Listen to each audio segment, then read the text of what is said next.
तो उत्तराखंड में 5 सीटों पर पहले चरण में मतदान खत्म हुआ, यानी कि उत्तराखंड की 5 सीटों पर वोट पड़ गए। मगर वोटिंग के बाद जो हालात तस्वीरें सामने आई, उसने समूचे उत्तराखंड के सियासतदानों के सामने एक प्रश्न खड़ा कर दिया। वैसे राज्य में करीब 56% के आसपास मतदाताओं ने अपने मताधिकार का इस्तेमाल किया, जो पिछली लोकसभा की तुलना में लगभग 6% कम हुआ है। उधम सिंह नगर में 60% से ऊपर गया, तो अल्मोड़ा में सबसे कम 41%। बात कम वोटिंग की नहीं है, कम वोटिंग के इतर एक और मामला गंभीर है, और वो है चुनाव बहिष्कार का।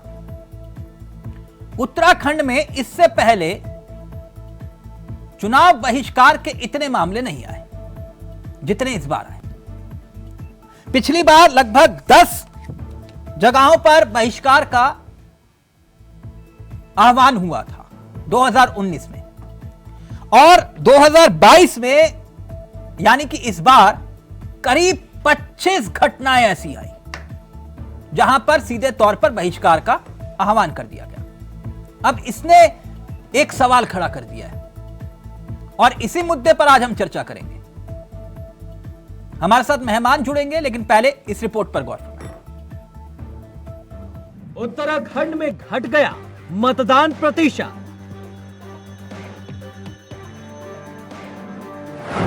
क्यों जनता ने कर दिया चुनाव बहिष्कार? नहीं तो वोट नहीं तो वोट नहीं, हमारी मांगे पूरी करो, हमारी मांगे पूरी करो। चुनाव आयोग की कोशिश हुई नाकाम। आवाम ने सियासतदानों को कैसा दिया संदेश? नहीं तो वोट नहीं तो वोट नहीं, हमारी मांगे पूरी करो, हमारी मांगे पूरी करो। कहीं नारेबाजी तो कहीं बगावत, और ये बगावत के सुर है उस आवाम के जिसके लिए ये चुनाव लोकतंत्र का सबसे बड़ा पर्व था। लेकिन उस चुनाव का बहिष्कार का आवाम ने सियासतदानों को साफ अपना संकेत देने का काम किया है। मतदान के दिन धीमी रफ्तार से जो वोटिंग हुई, वो नेताओं की चिंता बढ़ाने वाला रहा है। राज्य के 5 सीटों पर मतदाताओं में कम जोश सवाल बन रहा है, तो चुनावी बहिष्कार की खबरें चिंता का सवाल। ऐसे में सवाल ये कि क्या कम वोटिंग बीजेपी के लिए ज्यादा टेंशन लेकर आई है, क्योंकि चुनाव को एक तरफा बनाने के लिए हर लोकसभा सीट पर बीजेपी ने 75% मत हासिल करने का टारगेट तय किया था, ताकि हर लोकसभा सीट को 5 लाख से ज्यादा मतों से जीता जा सके। लेकिन चिंता इस बात की है कि राज्य के 83 लाख मतदाताओं में से लगभग 35 लाख मतदाता ऐसे रहे जिन्होंने अपने मत का प्रयोग ही नहीं किया। ऐसे में निर्वाचन की तैयारी भी धरी की धरी रह गई, और सियासी दलों की चुनावी रणनीति भी नाकाम साबित हुई। आंकड़ों की बात करें तो उधम सिंह नगर में सबसे ज्यादा 61.5%, तो अल्मोड़ा में सबसे कम 40.87% ही मतदान हुआ। अल्मोड़ा में वोटरों का जोश सबसे ठंडा दिखा, वहीं टिहरी सीट पर 52.57%, हरिद्वार सीट पर 62.36%, पौड़ी गढ़वाल सीट पर 50.84%, नैनीताल सीट पर 61.35%, तो वहीं अल्मोड़ा सीट पर 46.94% मतदान हुआ। हमने आपको वोट प्रतिशत तो बता दिया, अब बात उन इलाकों की भी कर लेते हैं जहां इस बार चुनाव में बहिष्कार की बुलंद आवाज सुनने को मिली। तो साल 2019 में करीब 10 स्थानों पर चुनाव का बहिष्कार हुआ था, लेकिन इस बार ये आंकड़ा करीब 25 के पार पहुंच गया है। नहीं तो वोट नहीं, नहीं तो वोट नहीं, हमारी मांगे पूरी करो, हमारी मांगे नहीं तो वोट नहीं, तो वोट नहीं, तो वोट नहीं, नहीं तो वोट नहीं, नहीं तो वोट नहीं, नहीं तो वोट नहीं, हमारी मांगे पूरी करो, हमारी मांगे पूरी करो।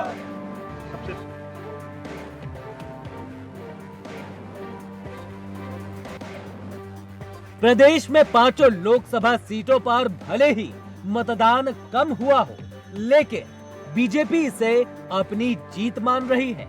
बीजेपी की अपनी थ्योरी है, तो वहीं कांग्रेस कह रही है कि जनता का रुझान साफ है कि आवाम उनके साथ है। देखिए, मतदान प्रतिशत कम होने का कारण जो कांग्रेस के प्रति आम जनता की जो उदासीनता है और कांग्रेस के कार्यकर्ताओं की जो कांग्रेस पार्टी के प्रति उदासीनता है, वो साफ इसमें नजर आई है। और पूरे उत्तराखंड प्रदेश में आम जनता ने रिकॉर्ड तोड़ मत आदरणीय प्रधानमंत्री नरेंद्र भाई मोदी जी को तीसरी बार प्रधानमंत्री बनाने के लिए दिए हैं। और हमें विश्वास है कि हमारी भारतीय जनता पार्टी के नेतृत्व के द्वारा जो लक्ष्य रखा गया कि प्रत्येक सीट को हम 5-5 लाख मतों से जीतने वाले हैं। मैं जितना मेरी उम्र है, मैंने इससे ज्यादा उदासीनता वोटर में कभी नहीं देखी। चुनाव के प्रति कोई रुचि नहीं थी, कोई उत्साह नहीं था, और कहीं ना कहीं जिन गांवों ने बहिष्कार किया वो सिस्टम और सरकार का फेलियर साफ दिखाई पड़ता है कि लोग।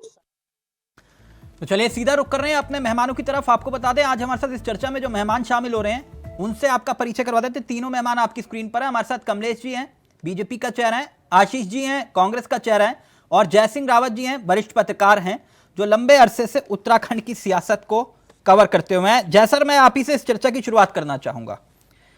आपने ताउम्र मतलब जब से पत्रकारिता जीवन में प्रवेश किया तब से लेकर अब तक क्या ऐसा चुनाव देखा जहां पर उत्तराखंड में खुले तौर पर इस तरह के बहिष्कार की तस्वीरें एक के बाद एक आ रही थी? और दूसरी तरफ एक आंकड़ा हो सकता है कि मैं गलत हूं, आप करेक्ट करिएगा, 83 लाख मतदाताओं में से करीब 35 लाख ने वोट ही नहीं डाला। क्या यह चिंता का सबब है कि नहीं? के गंभीर चिंता का विषय है, और राजनीतिक दल इससे इसको जश्न मनाए, लेकिन ये जनता की हार है और अगर लोकतंत्र की हार है। इतने बड़े अगर 35 लाख लोग वोट नहीं डाल रहे। दूसरी बात है, अभी मैं बड़ा मनवीर क्या कह रहे थे, मैं लड़के को समझदार समझता था। अरे तुम खुशी मना रहे हो, ये था बोल रहे हैं किसके खिलाफ उन्होंने मतदान नहीं किया, क्यों नहीं किया? कोई तो समझ के लिए कर रहा है, कोई गुगली के लिए कर रहा है। अगर प्लीज आवाज थोड़ी, मैं एक मिनट जय सर, थोड़ा पीसीआर अगर थोड़ा ऑडियो बढ़ा पाए जय सर की, प्लीज जय सर कंटिन्यू। भाई जो आप जो बहिष्कार क्यों कर रहे हैं? लगातार अगर ये ट्रेंड बढ़ता जाएगा, पिछली बार तो लगभग 10-12 गाँव थे, अब ये तक जो 30-35 गाँवों का नाम और आने हैं। ऐसा ना हो कि 50 के आसपास के गाँव हो सकते हैं, कम से कम 40 तक तो होंगे ही, जहाँ पर लोगों ने मतदान का अधिकार किया। और जान लो, आज से नहीं कर रहे थे, हम खबरें देख रहे थे, पढ़ रहे थे, खबरें चला रहे थे, जो पर लिख भी रहे थे, वो तब से कह रहे हैं कोई सड़क तो मूलभूत बातें नहीं, साफ कह रहे हैं कि हम इसलिए नहीं कर रहे हैं, आपने हमारी बात नहीं सुनी। कितने संवेदनशील हो गए सत्ता में बैठे हुए लोग जो कह रहे हैं कि नहीं जय सर, क्या चुनाव का बहिष्कार समस्या का समाधान है? नहीं, बिल्कुल नहीं है। और फिर ये आप एक तरफ बहिष्कार कर रहे हैं, मतलब जिन्होंने भी बहिष्कार किया, और वही फिर कह रहे हैं कि भाई ये सिस्टम कैसे बदलेगा, यानी आप पूरे सिस्टम का ही बहिष्कार कर रहे हैं और सिस्टम को बदलने की बात कर रहे हैं। ये इसीलिए मैं कह रहा हूँ, ये हमारे लोकतंत्र का के लिए अशुभ है ये। अरे आप, हम पहले भी कह रहे थे, आप संतुष्ट हैं, असंतुष्ट हैं, वोट डालो। और अब जब आपने वोट भी नहीं डाला तो आप किससे शिकायत करेंगे? भाई आपको सरकार से गुस्सा था तो वो गुस्सा निकालने का तरीका जो उनके खिलाफ वोट डाले। नहीं, या एक जिस पहलू ये पार्टी भी के तो हो खिलाफ- सकता है ना जय सर, कि भाई वो ये कह रहे हैं कि जिनको वोट जैसे कि आपने उदाहरण दिया कि भाई सत्ता पक्ष से अगर नाराजगी थी तो विपक्ष भी तो विकल्प नहीं था, इसका मतलब ये भी तो हुआ। तो नोटा था ये ट्रेंड ही, ये जो ट्रेंड जहाँ हमारा उत्तराखंड जा रहा है वो दुर्भाग्यपूर्ण स्थिति है। अभी पिछली बार 2019 में 10 गांव के आसपास की बात, हाँ। और वो इतने बड़े, अरे हम जो गए सांसद वो कह रहे हैं फोटो खिंचा रहे हैं, हम बहिष्कार कर रहे हैं। ठीक, अरे ये क्या तरीका, अच्छी बात थोड़ी है। बिल्कुल अरे सही आप कहा। लोकतंत्र में आप किसकी सरकार किसकी होती है? हम लोगों की सरकार। कमलेश जी, हम बनाते हैं। कमलेश जी, हमसे तो बहुत लंबा अनुभव है जय सर के पास। वो कह रहे हैं इससे पहले नहीं देखा मैंने ऐसा माहौल उत्तराखंड में। बताइए, इस तरह से चुनावी बहिष्कार हो रहा है और आपके नेता कह रहे हैं कि ये कांग्रेस की वजह से हुआ, और वो भी मतलब बिल्कुल हैप्पी टाइप का, और इसके लिए भी जिम्मेदार कांग्रेस है। ये तो शुक्र करिए बोले नहीं कि नेहरू जिम्मेदार है इसके लिए भी। नहीं, ये कितना चिंता का सबब है कि नहीं? बिल्कुल बिल्कुल। देखिए, जय भाई साहब का बहुत बड़ा एक्सपीरियंस है और उनको मुझसे बहुत ज्यादा ज्ञान है। बहुत ही चिंता का विषय है, ये चिंतनीय विषय है, और इसमें हम सबको मंथन भी करना चाहिए कि वोटिंग परसेंटेज हमारा क्यों घटा, क्यों मतदान प्रतिशत हमारा घटा। दूसरी बात, जिन लोगों ने जहां पर ये बहिष्कार किया, मुझे लगता है ये सोल्यूशन नहीं था। अगर समस्या का समाधान अगर वोट ना देना है तो मुझे लगता है ये गलत निर्णय हुआ उनका, जिन्होंने मतदान नहीं किया। क्योंकि मतदान हमारा वो अधिकार है कि हम उसमें सत्ता में बिठा भी सकते हैं, सत्ता से हटा भी सकते हैं। तो अगर मतदाता नहीं, तो ये आपके पक्ष में ना, ये कांग्रेस की वजह से हुआ, आपके नेता कह रहे थे। क्यों? मैं समझा नहीं, थ्योरी नहीं समझाई। नहीं, देखिए, ऐसा नहीं बोला उन्होंने कि कांग्रेस की वजह से। उन्होंने कहा कांग्रेस के अंदर उदासीनता नहीं थी, कांग्रेस इतनी उदासीन, यानी अच्छा, यानी आपका वोटर निकला, इनका वोटर नहीं निकला, आप ये कह रहे हो? उन्होंने कांग्रेस के ऊपर कोई इस तरह का कटाक्ष नहीं किया कि कांग्रेस। नहीं कमलेश भाई, एक मिनट, आप ये कह रहे हो कि आपका वोटर तो बाहर निकला लेकिन इनका वोटर बाहर नहीं आया, कुल मिला के यही बात है ना? नहीं, देखिए, बात यहाँ किसी वोटर की नहीं हो रही है। हाँ। अभी मैं आपको बताऊं कि चक्रोता के अंदर जिस गांव ने बहिष्कार किया, वहां तो प्रीतम सिंह जी लंबे अंतराल से विधायक बने चले आ रहे हैं, मंत्री भी बने, तो वहां उन्होंने क्यों बहिष्कार किया? ये बहिष्कार विषय ये है ना कि आपके भी तो भाई 5 सांसद थे ना। बिल्कुल बिल्कुल, इस चीज के लिए कोई डिनाई नहीं है। तो फिर इसका मतलब तो ये हुआ कि आपके 5 सांसदों का भी बहिष्कार कर दिया, आपके प्रत्याशियों का। देखिए, बात इसमें बहिष्कार की नहीं है, कहीं ना कहीं कोई समस्याएं इस तरह की रही होंगी, आशीष नोटियाल जी, समाधान नहीं हो पाया। आशीष नोटियाल जी, कि ऐसा नहीं होना चाहिए, मतदान प्रतिशत। मतलब आप लोग ये सब खुश हो रहे हो कि भैया ये जो है वोटिंग कम हुई है, ये हमारे, समझिए हमारे पास। हाँ जी, लेकिन ये तो लोकतंत्र की हार है ना जनाब, नहीं आशीष जी? निश्चित है। देखिए, जनता का सरकार से विश्वास उठ चुका है। एक समय था जब मोदी जी आप पर है विश्वास? घंटी बजाओ, ताली बजाओ, लाइट जलाओ, सब कुछ होता था। हाँ। आज मोदी जी 2 बार उत्तराखंड आए, दोनों बार उन्होंने कहा कि अधिक से अधिक वोट करें। इनकी जितनी टीम आई, अमित शाह जी आए, सबने यही चाहा कि वोट ज्यादा हो, पर सबने वोट का बहिष्कार किया, वोटिंग का बहिष्कार करा इन लोगों ने। तो इससे सीधे सीधे देखिए, वोट हमारा वोट तो जो है आना है वो तो फिक्स है। जो ज्यादा वोट परसेंट अगर बढ़ता है, आज आप देखिए सरकारी कर्मचारी ने किसको वोट दिया? सरकारी कर्मचारी को ओल्ड पेंशन स्कीम चाहिए, और उसको पूरा विश्वास है कि अगर कांग्रेस पार्टी सत्ता में आएगी तो वही है। एक मिनट मैं क्लियर कर दूं। घोषणा पत्र पढ़ा था अपना? हमने पढ़ा था। और बताओ कहां लिखा है ओल्ड पेंशन स्कीम को लेकर? आपने दिखाओ ना, मेरे साथ नहीं खेलोगे ना। अंडरस्टूड है। नहीं, अंडरस्टूड क्या है? हमने सरकार बनाई। सर, आप घोषणा पत्र में नहीं लिख रहे हो। आपने हिमाचल में लिखा घोषणा पत्र में ओल्ड पेंशन स्कीम, आपने अपने घोषणा पत्र में लिखा ओल्ड पेंशन स्कीम। घोषणा पत्र में नहीं लिखी जा। आशीष जी देखिए, गेम मत खेलिए मेरे साथ।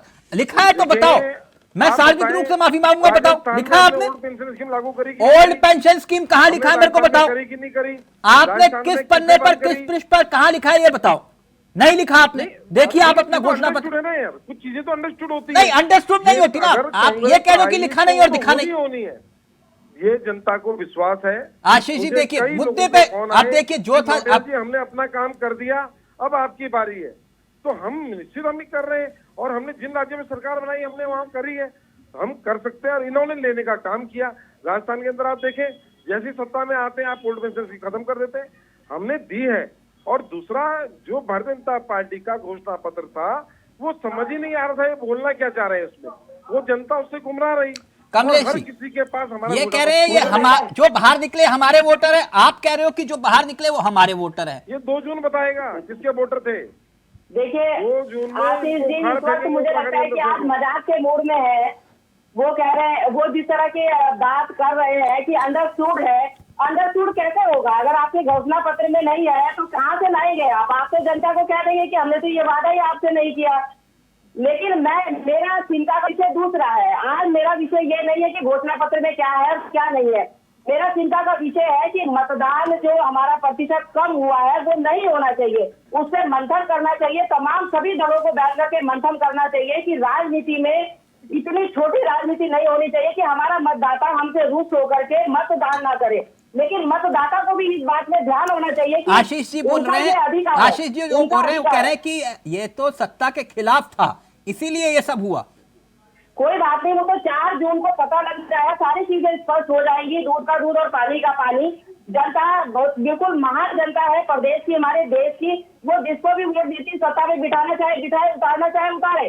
लेकिन हमारा इस वक्त का जो चिंता है वो ये है कि जो मतदान प्रतिशत जो बहिष्कार हुआ वो समस्याओं का समाधान नहीं था। हमारा मतदाताओं से अपील थी कि आपकी जो समस्या है उनको लेकर के आप लड़े। आप ही के मुताबिक इनका संगठन तो सुस्त था ना, आपने तो विधायक को भी पन्ना प्रमुख बना दिया, तो वो भी वोट नहीं डलवा पाए। नहीं, ऐसा तो नहीं है कि वोट नहीं पड़ा, लेकिन कुछ जगह पर जहां बहिष्कार हुआ है ये बिल्कुल चिंता। मैडम 83 लाख में से 35 लाख वोटर बाहर ही नहीं निकला, उन्हें वोट ही नहीं डाला, और आप कह रहे हो कि 5 लाख से हम जीत जाएंगे।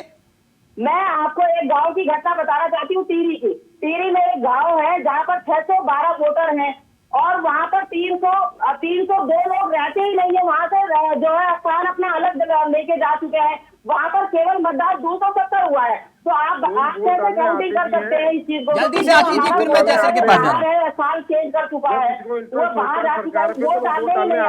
पर लेकिन लोग मेरा मानना है कि मतदान होना चाहिए, 100% मतदान होना चाहिए था। जो जागरूकता जो हमारे चुनाव आयोग ने दी थी उसके लिए मतदाता ने उसका भरपूर उपयोग नहीं किया। आशीष जी जल्दी से जवाब दीजिए। समझना चाहिए। देखिए सरकार इनकी है, विरोध इनका हो रहा है, और देखिए जनता समझ चुकी है कि सिर्फ जुमलेबाजी ये लोग कर रहे हैं। तो खुद ही पहले हार देखिए आप रिजल्ट देखिए क्या आएगा। हार नहीं मानी है, हमें पूरा यकीन है। माहौल बन चुका भले है ही हमारा और मत मोदी प्रतिशत कम हुआ है, लेकिन 5 के 5 लोकसभा के हम जीतने जा रहे हैं। प्रधानमंत्री जी की झोली में जा रही है उत्तराखंड से। आप अपनी चिंता करें, आप अपने संगठन की चिंता करें, आपके नेता यहाँ नहीं आए। अगर हमने अपील करी है तो अपील तो आपने भी करी है जनता के बीच में जाकर के। आपने भी जनता को कहा मतदान का प्रयोग करें। सरकार के खिलाफ भी आपने अपील करी, लेकिन आपकी अपील को जनता ने कितना माना? के नाम पर पैसा खाया है। मैं जय सर के पास जा रहा हूं, एक मिनट। आशीष जी कमलेश जी एक मिनट रुकिए, सुनिए आपके काम आएगा कुछ, जय सर बताएंगे। तो मैं एक बात जय सर जानना चाह रहा हूं, अभी आशीष जी ने कहा कि ये तो सत्ता के खिलाफ था। भाई इनके मुताबिक मैं मान लेता हूं कि भाई इन्होंने किसानों का शोषण किया, युवाओं का शोषण किया, बेरोजगारी, तमाम मुद्दे जो भी ब्ला ब्ला ब्ला, तो पब्लिक को तो जब जो त्रस्त है तो बाहर निकल के बटन तो दबाएगा ना, इनके पक्ष में दबाए या उनके पक्ष में। तो जो त्रस्त है जैसे कि इनके मुताबिक आशीष जी के, उसको तो बाहर निकल के बटन दबाना चाहिए था, नहीं जैसा? बिल्कुल। अगर ये हाँ निश्चित रूप से सत्ता की, उन्होंने बोला समस्याएं थी इसलिए हमने वोट डाला, समस्याएं थी इसका मतलब सरकार ने उनकी बात नहीं सुनी। सरकार का मतलब जो सत्ता में बैठे, लेकिन उन्होंने कांग्रेस को क्यों नहीं डाला वोट? अगर सरकार से ही नाराज थे, केवल अकेले बीजेपी से नाराज थे तो वो वोट डालते हैं, कांग्रेस को वोट डालते हैं, दूसरे को डालते हैं, वहां भी तो नहीं पर आते। इसका मतलब उनका जो ये पॉलिटिकल सिस्टम है हमारा, ये उसके खिलाफ था। ये मतलब है हमारी या हम सबकी उनके प्रति सहानुभूति होनी चाहिए है, लेकिन ये तरीका सही नहीं है। इसका समर्थन भी कैसे कर सकते हैं? अगर हर आदमी ऐसा कहे क्या हमारा काम नहीं हो तो नहीं डालते वोट नहीं डालते। सरकार तो बनानी पड़े, सरकार चाहिए। हर सभ्य समाज के लिए सरकार जरूरी होती है।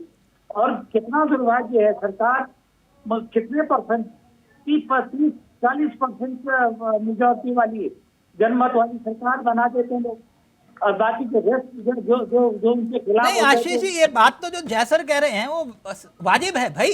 आपने कहा तो मैं तुम्हें मान रहा हूं, आप ही के मुताबिक मैं मान रहा हूं कि भैया इन्होंने गरीबों का शोषण किया, इन्होंने किसानों का शोषण किया, इन्होंने बेरोजगार नहीं दिया, तो पब्लिक को बाहर निकल के वोट डालना चाहिए था ना आशीष जी। और फिर भी आप कह रहे हो कि नहीं ये तो हमारे वाला वोट है, इनके वाला तो निकला ही नहीं बाहर। देखिए, ये क्या लॉजिक हुआ साहब? मोदी जी ने मन की बात सुना सुना के जनता के मन में एक बात डाल दी कि कांग्रेस भ्रष्टाचारी है, कांग्रेस ने भ्रष्टाचार किया, और जब जनता ने देखा कि इलेक्टोरल बॉन्ड के नाम पर सबसे बड़े भ्रष्टाचारी ये निकले, जिसको मैं आशीष जी देखो मुद्दे चले गए। अब जो जनता के बीच में मुद्दे जाने थे, जो बात जयसर कह रहे हैं उसका उत्तर दो, उसका उत्तर दो जो जयसर ने बात कही। एक मिनट, जो जयसिंह रावत जी ने बात कही उसका उत्तर दीजिए आप। नहीं दिया, जो हिंदुत्व की राजनीति आप नहीं चलेगी कि आपसे हिंदुत्व के नाम पे, राम के नाम पे भीख मांगने का काम करें, आपको विकास का काम करना पड़ेगा। आशीष जी, आशीष जी, आपने पाप डाला हुआ था, उस जनता ने वोट नहीं डाला। आशीष जी, अब नारे लगाने से क्या फायदा? अब तो ईवीएम में कैद हो गया ना मामला, अब यहाँ नारे लगा के क्या करोगे? तर्कों पे बहस करो ना। अभी चुनाव होने हैं और जनता के बीच में निश्चित आर्थिक करने के माध्यम से मैसेज आएगा कि वोट परसेंट कम क्यों हुआ है, क्योंकि जनता ने भाजपा की किसी भी नीति पर विश्वास नहीं किया, भाजपा का वोटर घर से नहीं निकला है। और वो इस बात का रोना रो रहे हैं कि हमने काम नहीं किया। कांग्रेस पार्टी अगर इतनी हितैषी थी जनता की, तो जनता के सामने अपने विश्वास बना पाती। कमलेश जी एक मिनट रुकिए ना, एक मिनट रुकिए, एक मिनट। अब ये वोटिंग परसेंटेज से या तो आप बोल दो कमलेश मैंने, या फिर मैं जयसर से पूछ लेता हूं, 5 लाख करोगे पार? जो दावा कर रहे थे कि हम 5 लाख हर लोकसभा सीट से, ये वोटिंग परसेंटेज के हिसाब से अब बता दो, आप बोल दो होगा 5 लाख पार? अब तो हो गया वोट साबित हो गए। मैंने पहले ही कहा कि जो हमारा मत प्रतिशत कम हुआ है वो चिंता का विषय है, उसमें हमें सबका मंथन करना चाहिए। हमारे शासन प्रशासन नहीं जयसर, ये तो थतराई हो रही है। उत्तर प्रदेश में वो बोलते ना कि ये तो थतराई है, एक दूसरे पर टोपी डाल रहे हैं, कह रहे हैं कि देखो ये तो इनकी वजह से हुआ। मतलब क्या लॉजिक दे रहे हैं ये लोग? ऐसा है, राजनीतिक दल कभी कहाँ बोलते हैं कि हमसे गलती हो गई है, और सब बोलेंगे नहीं हम तो हमारी कभी बिल्कुल खास पर इनकी गलती है, तो सब बोलते ही नहीं। सवाल ये है कि निर्वाचन आयोग ने शासन प्रशासन में करोड़ों रुपये खर्च इस पर कर डाला। अच्छा, दुल्हन और दूल्हे को तो वोट डालने के लिए, तस्वीरें खिंचाने के लिए लिया है, अब बारातियों को छोड़ दिया। अरे नहीं पता, 17-18 हम पहले चैनलों पर बोल रहे थे कि भैया मतदान कम होगा क्योंकि लोग उन दिन में शादियों में, हम भी शादी में थे तब, कई दूर गए हुए थे तब आए। अब पहाड़ों में लोग इतने दूर दूर जाते हैं तो कहाँ उसी दिन बारात वोट डालने आ जाते हैं। दूसरा, खेती बाड़ी का टाइम भी होता है, महिलाएं सुबह सुबह कहीं जंगल चली जाती हैं, घास लकड़ी के लिए चली जाती हैं, दिन में आती थकी मांदी आती, गृहस्थी भी देखना होता है, जा नहीं पाती, कई और वजह इसकी होती। इन वजहों को देखने मैं कह रहा हूँ ना, फोटो खिंचाई, दूल्हे की भी खिंचा दी, दुल्हन की भी खिंचा दी। अरे बारातियों को लेके आ जाते हैं पोलिंग बूथ पर और वो डाल के वोट, जब आपको दूल्हे दुल्हन मिले तो बाराती नहीं मिले, लेकिन क्योंकि आपको फॉर्मेलिटी करनी थी, दुनिया को दिखाना था साथ। आप इस बात से जयसर, मैं बिल्कुल छोटा सा कमेंट कर रहा हूं आपसे, क्या आप इस बात से इत्तेफाक रखेंगे जो बात आशीष जी कह रहे हैं कि ये सत्ता विरोधी था इसीलिए इतनी कम वोटिंग हुई? अरे सत्ता विरोधी तो था, उन्होंने सत्ता थी, लेकिन आपके पक्ष में कहा था भाई, वो था, उन्होंने था बोला ना कि हमारी सड़क नहीं बनी, हमारा क्या कहते हैं यहाँ फरारी में वो है गाँव, उसको जबरन। आशीष जी फाइनल कमेंट आपका, आपके एक बड़े नेता, उदाहरण के तौर पर आपके एक बड़े नेता, उनके विधानसभा में एक गांव है, उसने कहा कि हम वोट नहीं करेंगे, और आपके वो तथाकथित बड़े नेता उनसे वोट नहीं डलवा पाए। अब बोलो इसके लिए भी बीजेपी जिम्मेदार है? कब तक जनता को गुमराह करोगे? अगर उनकी गांव की सड़क नहीं बनी, छोटी सी बात मतलब है। क्या लॉजिक दे रहे हो आशीष जी? नहीं, आप एक बार विधायक के हाथ में इतना फंड होता है, विधायक के पास इतना फंड होता है कि वो बड़ी बड़ी नहीं सड़कें, करेंगे, ये 5-5, चिंता 10-10 नहीं किलोमीटर की सड़कें करेंगे। बनाना विधायक के पास अभी भी फंड समझ है। आइए, अभी भी मंथन कीजिए इस चीज पर। ये घंटी राज्य सरकार का बजट कहाँ है? वो आप विधायक के बजट से 5 अरे करोड़ भाई रुपए देना है। आशीष जी, कमलेश जी, आशीष जी, मेरी बात समझ नहीं पाए आप। एक मिनट, ये जनता जनार्दन है, बिल्कुल ये जनता है, ये बनाती भी है, सरकार भेदभावपूर्ण तरीके से ये काम नेता भी कर बनाती रही है और ना ये सांसद भी बनाती है और पूर्व सांसद भी बना देती है। कमलेश जी, उखड़ के कमलेश जी, फेंकी ये चिंता का सबब आपके लिए ज्यादा है बिल्कुल है ना? बिल्कुल आप लोग सत्ता में बैठे हो, जिम्मेदारी भी आपकी ज्यादा है और जवाबदेही भी आपकी है। वो तो विपक्ष में है और उसी में आप लोग मुस्कुरा रहे हो कि भैया कम वोटिंग हुई तो क्या हुआ। नहीं देखिए, मैंने तो पहले ही कहा जरा कि सोच के चिंता देखिएगा। इसमें हमें मंथन करनी है, इसमें हमें चलिए, मंथन करना अब है। बाकी पहले ही 4 तारीख को पता चलेगा कि किसके पक्ष में ये कम मतदान हुआ, लेकिन ये है चिंता का सबब, इतना साफ है। थैंक यू सो मच, बहुत बहुत शुक्रिया जय सर, आपका भी, कमलेश जी आपका भी, और आशीष जी आपका भी बहुत बहुत शुक्रिया। तो समूचे उत्तराखंड को मेरा प्रणाम, नमस्कार, जय हिंद, जय भारत।